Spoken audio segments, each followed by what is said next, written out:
ॐ निधाय हृदि विश्वेशं विधाय गुरुवन्दनं बालानां सुखबोधाय क्रियते तर्कसङ्ग्रहः शङ्करं शङ्कराचार्यं केशवं बादरायणं सूत्रभाष्यकृतौ वन्दे भगवन्तौ पुनः पुनः ईश्वरो गुरुरात्मेति मूर्तिभेदविभागिने व्योमवद्व्याप्तदेहाय दक्षिणामूर्तये नमः। ओम शांति शांति शांति। पृष्ठ क्रमांक 92 इसमें पूर्व पक्ष व्याप्ति लक्षण दिया है, साध्याभाववद अवृत्तित्वम ये दिया था न्याय बोधिनी में, और सिद्धांति की जो व्याप्ति है साध्याभाववद्वृत्तिः साध्याभाववद अवृत्ति, ये पूर्व पक्ष की व्याप्ति। सिद्धांति की व्याप्ति हमने पहले देखी है, अगर आपको याद है, पृष्ठ क्रमांक 87 87 में किरणावली में हमने देखा था। देखो अंतिम 2-3 पंक्तियां, साच अनुमानम लक्षयति में अंत में साच प्रतियोगी असमानाधिकरणो अथ च हेतु समानाधिकरणो यो अभावस् तत् प्रतियोगिता अनवच्छेदकम यत् साध्यता अवच्छेदकम हेतुनिष्ठ तदवच्छिन्न साध्य समानाधिकरण्य रूपा इयम सिद्धांत व्याप्ति। इसका संक्षेप रूप अभी हम देखेंगे, ये थोड़ा विस्तार से है, लेकिन ये हमने देख लिया है। जो वेदांत परिभाषा पढ़ रहे हैं वहां भी हमने यही लक्षण देख लिया है। अब आगे आ जाइए फिर पुनः, कोई कठिन नहीं है, केवल लग रहा है पढ़ा। आप देखिए पृष्ठ 92 92 में न्याय बोधिनी जो है, मूल हमने देख लिया, यत्र यत्र धूमस तत्र तत्र अग्नि अथवा वन्नी, ये है साहचर्य नियमो व्याप्ति। न्याय बोधिनी में देखिए ऊपर से चतुर्थ पंक्ति, साहचर्य नाम सामानाधिकरण्यम। साहचर्य क्या है? सामानाधिकरण, एक ही अधिकरण में रहना, इसको कहते हैं साहचर्य।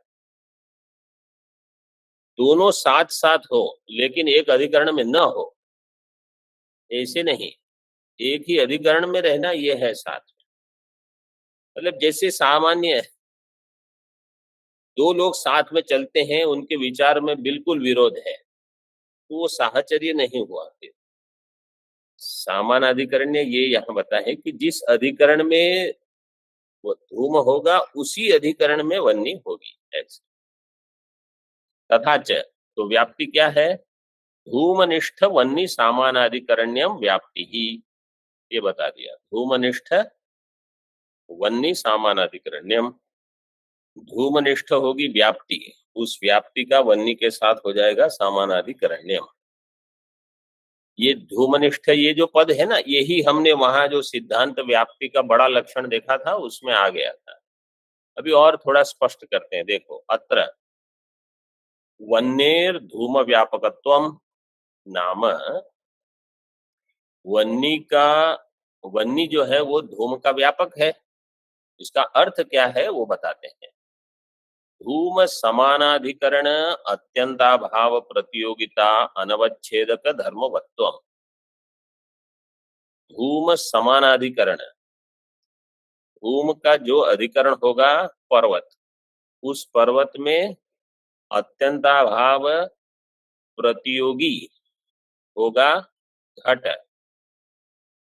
अत्यंताभाव प्रतियोगिता का अवच्छेदक हो जाएगा घटत्व।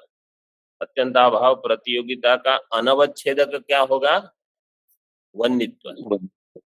मतलब कहना क्या चाहते हैं कि उस पर्वत अधिकरण में जहां धूम है वहां आपको कोई न कोई अन्य अभाव मिल जाएगा, लेकिन वन्य का अभाव नहीं मिलेगा। कहने का प्रयोजन ये है धूम समानाधिकरण अत्यंताभाव प्रतियोगी कौन होगा? वन्य को छोड़ के कुछ भी हो सकता है, किसी न किसी का अभाव वहां मिल जाएगा, लेकिन वन्य का अभाव नहीं मिलेगा। इसलिए वन्यत्व धर्म जो है वो अत्यंताभाव प्रतियोगिता का अनवच्छेदक होगा, ये बताना चाहते हैं। अभी और थोड़ा देख लो, तथा च, तथा ही। इतना समझ में आ गया सबको? ऑनलाइन वाले सभी को समझ में आ गया? स्वामी जी। आगे स्वामी जी। मतलब पहले 2-3 बार इसको हमने देख लिया है, तो इसलिए और सरल है अभी। तथा ही धूमाधिकरणे पर्वत पर्वत चत्वर महानसादौ। धूम के अधिकरण 3 दे दिए, पर्वत, चत्वर मतलब जैसे चौराहा जैसा रहता है वहां, और महानस, इन सभी में वर्तमानो यो अभाव है, इन सभी में कोई एक अभाव मिल जाएगा। घटत्वादि, कहीं घट नहीं है, कहीं पट नहीं है, कहीं सिंह नहीं है, कहीं कोई नहीं है, तो घटत्वादि अवच्छिन्न प्रतियोगिता का अभाव है। तो घटत्व से अवच्छिन्न होगा, पटत्व से अवच्छिन्न होगा, व्याघ्रत्व से अवच्छिन्न होगा, सिंहत्व, कहीं हस्ती नहीं है, अस्तित्व, घटत्वादि अवच्छिन्न प्रतियोगिता का अभाव। न तो वन्यत्व अवच्छिन्न प्रतियोगिता का अभाव, लेकिन वन्यत्व अवच्छिन्न प्रतियोगिता का अभाव नहीं होगा। वन्यत्व से अवच्छिन्न कौन होगा? वन्य। वन्य प्रतियोगिता का अभाव, इसका अर्थ है ऐसा अभाव जिसका प्रतियोगी वन्य है, ऐसा अभाव आपको नहीं मिलेगा। होता है क्यों? पर्वतादौ वन्य है सत्वात, क्योंकि पर्वत में, पर्वतादौ आदि पद से चत्वर महानस, ये सब में वन्य का सत्व है। एवं सती धूमाधिकरणे पर्वते पर्वत चत्वरादौ, धूम का जो अधिकरण है पर्वत चत्वर इत्यादि, वर्तमान से घटादि अभावस्य, घटादि का अभाव है, घटादि अभावस्य प्रतियोगिता अवच्छेदक, घटादि अभाव की प्रतियोगी कौन होगा? घटादि वस्तु। घटादि, उसके अवच्छेदक कौन होंगे? घटत्वादि। प्रतियोगिता अवच्छेदकम घटत्वादिकम, अनवच्छेदकम वन्यत्व, वन्न वर्तते, वन्यत्व अवच्छेदक वाला होगा वन्य, अतो धूम व्यापकत्वम वन्न वर्तते, इसलिए धूम व्यापकत्व वन्य में रहेगा। इयम अन्वय व्याप्ति ही सिद्धांतानुसारेण, सिद्धांत के अनुसार ये है अन्वय व्याप्ति। पूर्व पक्ष व्याप्ति है। पूर्व पक्ष क्या कहेगा इसमें? साध्य अभाववद अवृत्तित्व, वो कहेगा केवल इतनी व्याप्ति, साध्य का अभाव, साध्य वह वन्य, वन्य के अभाव वाला, वन्य के अभाव वाले में धूम का नहीं रहना, इतना ही वो कहेंगे लक्षण है। लेकिन सिद्धांति उसको और थोड़ा कस के बता रहा है, तो अर्थ तो वही निकले। कोई कहेगा ये उसमें उसमें क्या भेद है?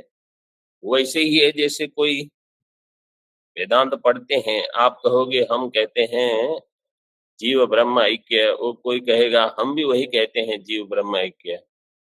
आप क्या कहते हो? हम कहते हैं ब्रह्म सत्य। बोले हम भी यही कहते हैं ब्रह्म सत्य, लेकिन वो अद्वैत है और ये विशिष्टाद्वैत है अथवा द्वैताद्वैत, उसमें बारीकियां जो होती है वो तो जो पढ़ेंगे उनको समझ में आएगा। वैसे ही यहाँ पूर्व पक्ष व्याप्ति हो, सिद्धांत व्याप्ति, अगर आप कहोगे सब समान ही है, ऐसा नहीं। देखिए अभी किरणावली में देखिए अगले पृष्ठ पर, मूले, अब थोड़ा फिर से परिचित होगा इसलिए सरल हो जाएगा।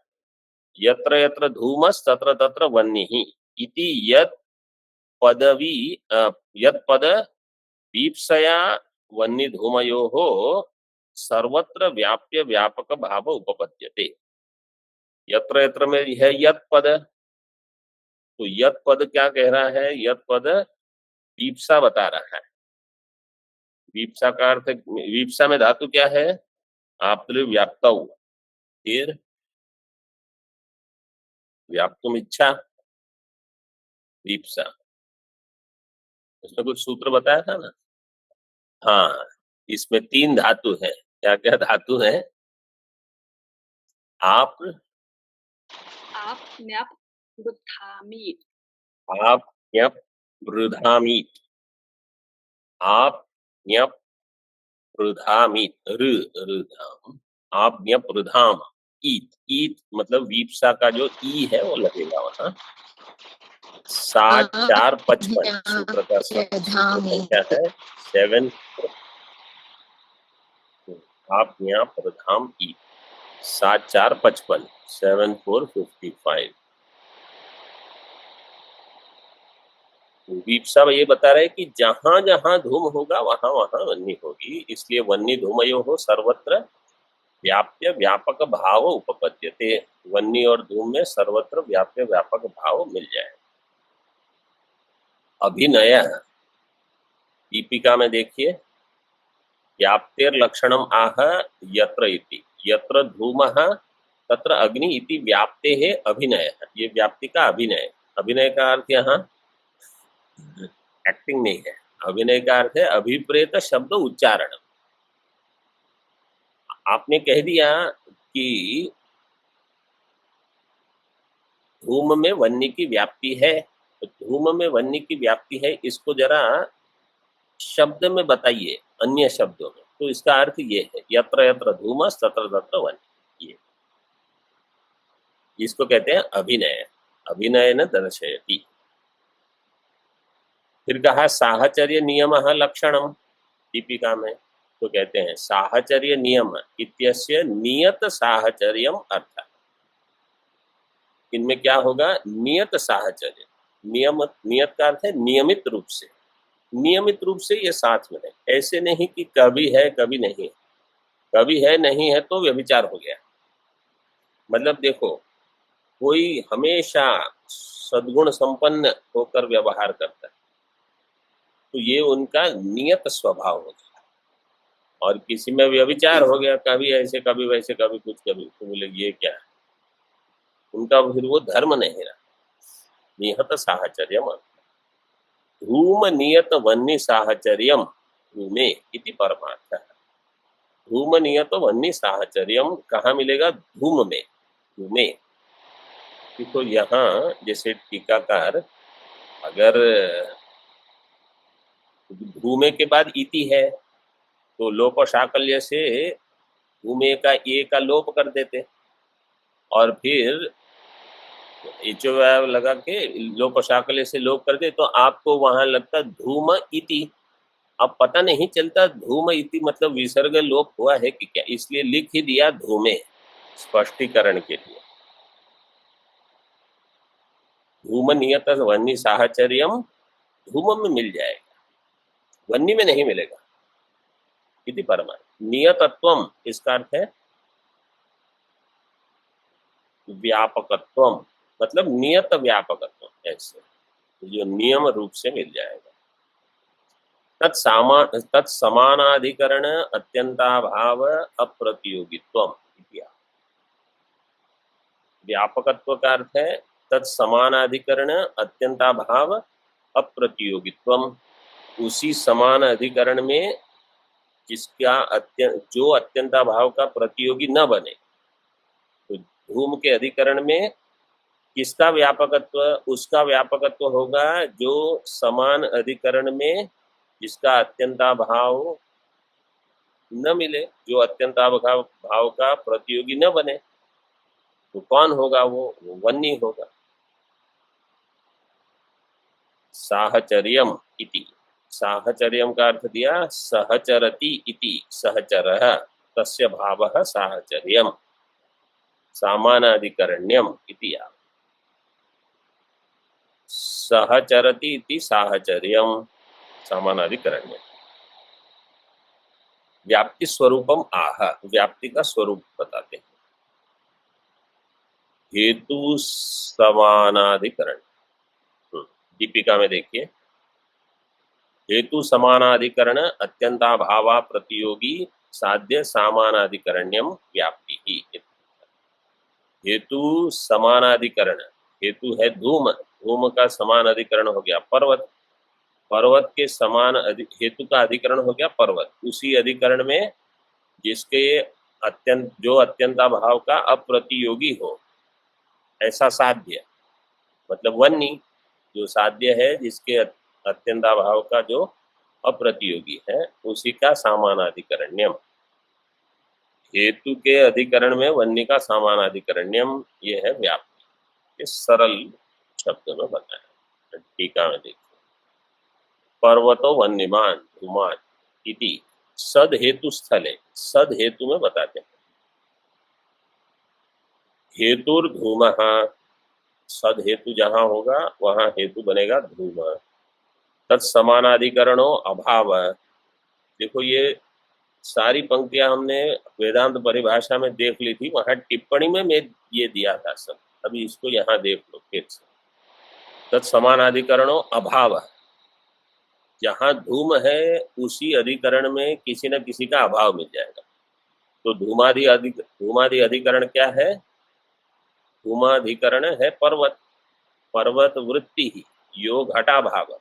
पर्वत वृत्ति मतलब पर्वत में रहने वाला, पर्वतनिष्ठ है। पर्वत समानाधिकरण, पर्वत के अधिकरण में घट का अभाव मिल जाएगा, मतलब कोई ना कोई अभाव मिल जाएगा। उसका प्रतियोगी होगा घट, तस्य प्रतियोगी घट है, अप्रतियोगी वन्य ही जो हमारा साध्य है। तो ये टीका का ये लाभ है कि हर एक पद की अच्छे से व्याख्या वो कर देते हैं।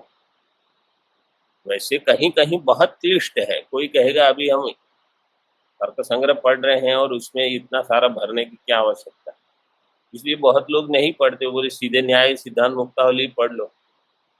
लेकिन जिनके लिए तर्क संग्रह से न्याय सिद्धांत मुक्तावली बहुत ऊंची छलांग होती है ना, उनके लिए एक पद बीच में हो तो थोड़ा सरल हो जाएगा, क्योंकि बहुत सारे शब्दों से परिचय हो जाएगा और फिर उतना वहां कम पढ़ना पड़ेगा। मेहनत तो जो पहले कर ली तो बाद में कम करनी। तस्य प्रतियोगी घाटा, अप्रतियोगी वन्य ही जो कि साध्य है। तत्सामानाधिकरण्यम धूम हेतु, वन्य का सामानाधिकरण्य धूम जो कि हेतु है उसमें, धूम हेतु में, धूम हेतु इति लक्षण समन्वय, वो लक्षण जो दिया है दीपिका का उसका समन्वय कर दिया। इतना समझ में आ गया?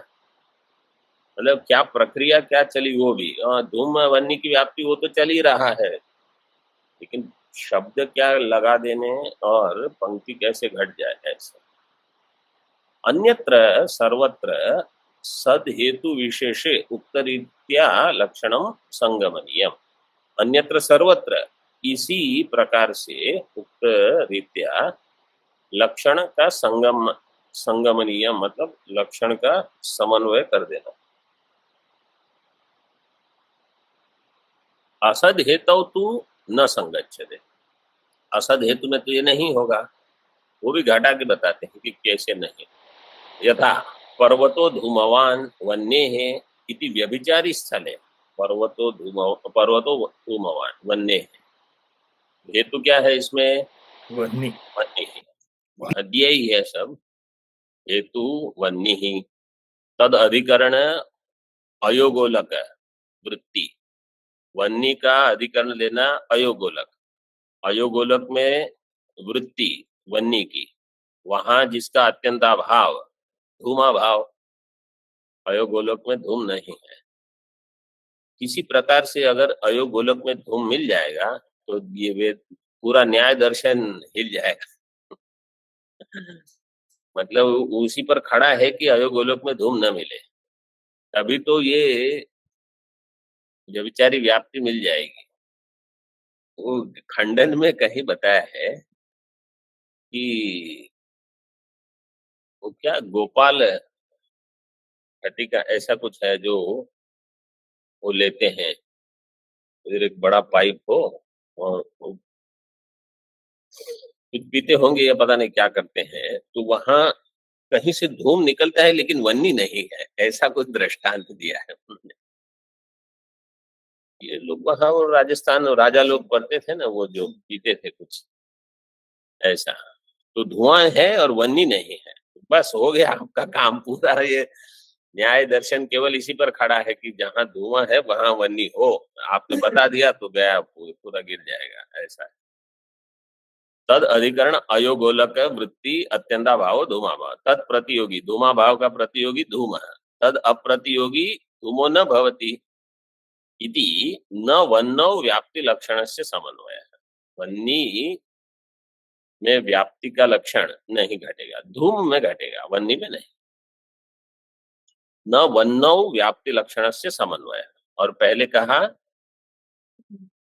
धूमौ धूमे व्याप्ति लक्षण, वो जो हमने पढ़ा पहले, धूम हेतु इति लक्षण समन्वय, ऐसे कहा था ऊपर की 3 पंक्ति पहले। धूम हेतु इति लक्षण समन्वय, न वन्नौ व्याप्ति लक्षण समन्वय। यद्यपि पर्वतो वन्यमान धूमात् इति अत्र हेतु अधिकरणे पर्वतादौ तत्तत् महानसीयादि वन्य अभावस्य सत्वेन तत्प्रतियोगी एव सकल वन्यः तद अप्रतियोगित्वं न कस्यापि वन्यः इति अव्याप्ति ही व्याप्ति लक्षणस्य, व्याप्ति के लक्षण की अव्याप्ति हो जाएगी वन्य में। कैसे? पर्वतो वन्यमान धूमा इति अत्र हेतु अधिकरण जो है, पर्वत हेतु का अधिकरण, हेतु अधिकरण, हेतु हो अधिकरणम, हेतु अधिकरणे पर्वतादौ महानसीय वन्य तो नहीं है, तत्तन महानसीयादि वन्य अभावस्य सत्वेन, तो आपने कहा वन्य जो है वो अप्रतियोगी होगा, लेकिन वन्य को भी हम प्रतियोगी बना सकते हैं, तत्प्रतियोगी एवं, क्यों? वहां महानसीय वन्य का तो अभाव है ना, प्रतियोगी एवं सकल वन्य, सारी वन्य प्रतियोगी हो जाएगी। तो तद अप्रतियोगित्व जो आपने लक्षण में बताया वो किसी का भी नहीं मिलेगा, कोई भी अप्रतियोगी नहीं होगा, क्योंकि वहां किसी न किसी वन्य का, महानसीय वन्य नहीं है, चत्वारीय वन्य नहीं है, अन्य कोई वन्य नहीं है, आकाशालीय वन्य नहीं है, जो भी यज्ञशालीय वन्य नहीं, तो कुछ न कुछ तो वन्य का भी अभाव मिल ही रहा है। तो सकल वन्य उसका प्रतियोगी हो जाएगा। अप्रतियोगित्व न कस्यापि वन्य है इति अव्याप्ति ही व्याप्ति लक्षणस्य, व्याप्ति का लक्षण जो है वो वहां नहीं, व्याप्ति का लक्षण की व्याप्ति नहीं होगी, अव्याप्ति होगी, मतलब लक्षण में लक्ष्य में लक्षण नहीं जा रहा। तथापि ये तो है, फिर भी अप्रतियोगी साध्य इत्यस्य प्रतियोगिता अवच्छेदकता पर्याप्ति अनधिकरण साध्यता अवच्छेदका अवच्छिन्न इति अर्थकत्वात् न दोष है। क्योंकि यहाँ अर्थ कैसे लेना है, अप्रतियोगी साध्य जो कहा, अप्रतियोगी साध्य कहाँ कहा? दीपिका में, दीपिका में जो लक्षण दिया है, हेतु समानाधिकरण अत्यंताभाव अप्रतियोगी साध्य, तो जो अप्रतियोगी साध्य शब्द दिया है ना, अप्रतियोगी साध्य इत्यस्य, उसको वहां जोड़ना, उसका अर्थ क्या है? प्रतियोगिता अवच्छेदकता पर्याप्ति अनधिकरण साध्यता अवच्छेदका अवच्छिन्न, ये उसका अर्थ है। तो उसका अर्थ क्या है वो आगे खुद ही बताते हैं, हमको केवल पढ़ना है। देखिए, तथा ही धूमाधिकरणे पर्वतादौ, धूम का अधिकरण है पर्वत, पर्वत में तत्तन महानसीयादि वन्नी अभाव प्रतियोगी, पर्वत में महानसीय वन्नी है नहीं है, इसलिए वो महानसीय वन्नी क्या हो गई? प्रतियोगिता का अवच्छेदक है। महानसीय प्रतियोगिता अवच्छेदक तत्तन महानसीयादि वन्नी अभाव का प्रतियोगी, क्योंकि वहां उसका अभाव है, अभाव प्रतियोगी, तत्तन महानसीयादि वन्नी, तो अभाव का प्रतियोगी हो गई महानसीयादि वन्नी, उसका अवच्छेदक क्या हो जाएगा? तद अवच्छेदकत्वम वन्यत्वम, तत्तद वन्यत्वे, मतलब महानसीय वन्यत्व, तद अनधिकरणत्वम शुद्ध वन्यत्वे, वहां क्या दिया है, देखो पंक्ति फिर से देखो, प्रतियोगिता, अवच्छेदकता, पर्याप्ति, अनधिकरण। तो प्रतियोगिता आ गई महानसीय वन्य में, प्रतियोगिता का अवच्छेद हो गया महानसीय वन्यत्व, प्रतियोगिता, अवच्छेदकता, पर्याप्ति, अनधिकरण हो गया शुद्ध वन्य। शुद्ध वन्य मतलब जिसमें महानसीय विशेषण न हो, ऐसा केवल वन्य। शुद्ध वन्य, शुद्ध वन्य में आ गया अनधिकरणत्व। तद अवच्छिन्न साध्यम वन्य, वन्यत्व से अवच्छिन्न कौन होगा, वन्य, वो है हमारा साध्य। तत्सामानाधिकरण्यम धूमे इति लक्षण समन्वय। अत्र अभावः साध्यता अवच्छेदक संबंधावच्छिन्न प्रतियोगिता को ग्राह्य। अभाव कैसा लेना है, साध्यता अवच्छेदक संबंधावच्छिन्न प्रतियोगिता का। साध्यता, साध्य है वन्य, साध्यता हो गई वन्यत्व, साध्यता का अवच्छेदक वन्यत्व, वन्यत्व का जो संबंध तत्संबंध अवच्छिन्न प्रतियोगिता का अभाव, ऐसा। इसका अर्थ क्या है कि जो अभाव है वो उसी संबंध से लेना जिस संबंध से हम वहां चाहते हैं। ये भी न्याय सिद्धांत मुक्तावली में आ गया है, मतलब आया है कि अगर हम कहते हैं कि यहाँ पर्वत में वन्य किस संबंध से रहेगी, संयोग संबंध से। पर्वत द्रव्य है, वन्य द्रव्य है, तो कौन से संबंध से रहेंगे, ध्रुव द्रव्य संयोग संबंध से। तो वन्य संयोग संबंध से रहेगी। और वन्य समवाय संबंध से कहाँ रहेगी, उसके गुण में। गुण समवाय संबंध से वन्य में रहेगी। वन्य समवाय संबंध से, घट समवाय संबंध से कहाँ रहता है, भूतल में। भूतल में तो संयोग संबंध से रहेगा, कपाल में कपाल समवाय संबंध। तो घट समवाय संबंध से अपने अवयव में रहता है, तो वन्य समवाय संबंध से अपने अवयव में रहेगी। पट समवाय संबंध से कहाँ रहेगा, ये तंतुनिष्ठ होगा। वन्य के अवयव, वन्य के जो भी अवयव मानो आप, उसके टुकड़े, चिंगारियां जो भी हो, उसमें रहेगा वन्य। क्योंकि इनकी सोच क्या है कि जैसे आप वृक्ष में शाखा है कहोगे कि शाखा में वृक्ष है, तो न्याय मत कहेगा शाखा में वृक्ष है, पत्ते में वृक्ष है, तने में वृक्ष है, डाली है, पुष्प है, जो भी है, फल है, उसमें वृक्ष है। साधारण वाक्य प्रयोग कैसे होते हैं, तो वृक्ष में शाखा है, डालियां हैं, पत्ते हैं, फल फूल सब है, तो ये कहेंगे नहीं, अवयवी अवयव में रहेगा, पट तंतु में रहेगा। तो यहाँ प्रयोजन क्या है कि जो साध्यता अवच्छेदक संबंध, तो साध्यता का अवच्छेदक संबंध क्या होगा, संयोग संबंध। तो संयोग संबंध से ही वहां वो अधिकरण में रहना। आप कहोगे कि आप कह रहे हो वन्य ऐसी चीज है जो वहां अभाव का प्रतियोगी नहीं बनेगी, अत्यंत अभाव अप्रतियोगित्व। तो हम कहेंगे समवाय संबंध से तो वहां वन्य का अभाव है पर्वत में, तो आप संबंध बदल के कुछ मत डाल दो। नहीं तो कोई कहेगा कालिक संबंध से तो वन्य वहां भी है, कालिक संबंध, यहाँ हम केवल संयोग संबंध लेकर विचार कर रहे हैं, अन्य अन्य संबंध लेकर लक्षण नहीं घटाना है, ये बताना चाहते हैं। तो साध्यता अवच्छेदक संबंध अवच्छिन्न प्रतियोगिता का अभाव है।